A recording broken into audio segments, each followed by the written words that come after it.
یہ کہانی ہے سری رنگا پٹنم کے ایک گاؤں میں رہنے والے بھولو کی۔ بھولو اور اس کی بیوی کے پاس ایک گدھا تھا۔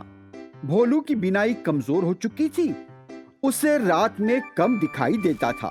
ایک دن بھولو کا گدھا کہیں گم ہو گیا۔ وہ اپنے گدھے کی تلاش میں نکل پڑا۔ جب گدھا گاؤں میں کہیں نظر نہیں آیا تو قریب کے جنگل کی طرف وہ نکل پڑا۔ اس رات شدید بارش ہوئی۔ جنگل سے ایک شیر بھٹک کر گاؤں میں آ گیا۔ وہ سردی سے کانپتا رہا اور پھر تھک کر ایک درخت کے پاس بیٹھ گیا۔ بھولو جس کی بینائی کمزور تھی وہ شیر کی طرف بڑھنے لگا۔ تو یہاں چھپا ہوا ہے گدھا کہیں کا، یہ کہہ کر بھولو نے شیر کے کان پکڑے اور اسے گھر لے آیا۔ پھر اسے اندر لے جا کر باندھ دیا اور خود بھی سو گیا۔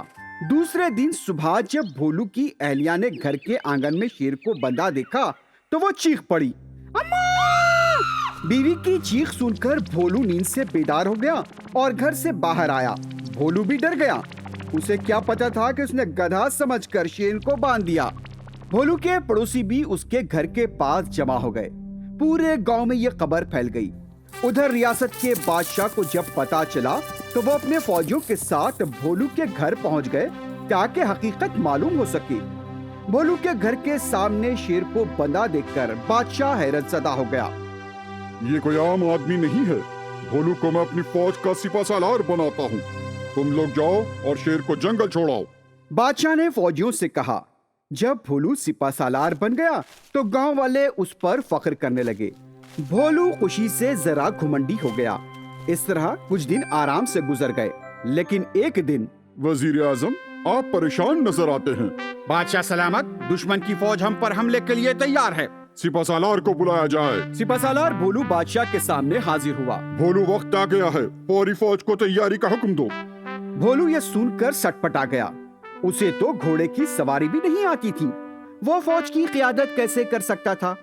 وہ پھر بادشاہ کے پاس گیا اور کہنے لگا، بادشاہ سلامت، میں اکیلے جا کر دشمن کی فوج کا جائزہ لینا چاہتا ہوں۔ 2 دن میں واپس لوٹ آؤں گا اور پھر تیاری کریں گے۔ ٹھیک ہے، جلدی آنا۔ بھولو نے بادشاہ سے اجازت لی اور ایک گھوڑا اپنے ساتھ لیا۔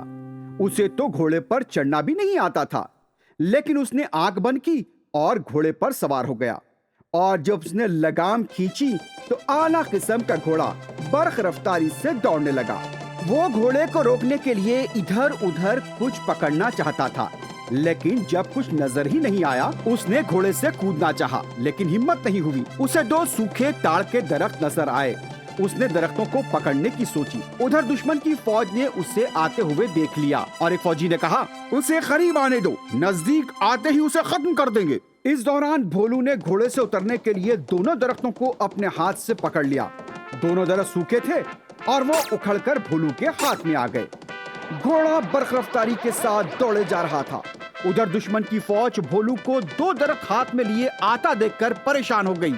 ارے یہ کیا، اس نے تو 2 درخت اکھاڑ لیے، اب وہ تیزی کے ساتھ ہماری طرف آ رہا ہے۔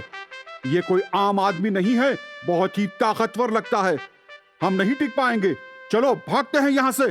دشمن کی فوج بھولو کو آتا دیکھ کر بھاگ گئی۔ ادھر گھوڑا دشمن کے خیموں کے پاس آ کر رک گیا، لیکن وہاں کوئی فوج نہیں تھی۔ بھولو نے اوپر والے کا شکریہ ادا کیا اور بادشاہ کے پاس پہنچ کر کہنے لگا، دشمن کی فوج مجھے دیکھ کر بھاگ گئی ہے۔ شاباش بھولو، شاباش، آج سے آدھی ریاست تمہاری۔ اس کے بعد بھولو اور اس کی بیوی خوشی خوشی رہنے لگے۔ احمق کی جیت ہو گئی تھی۔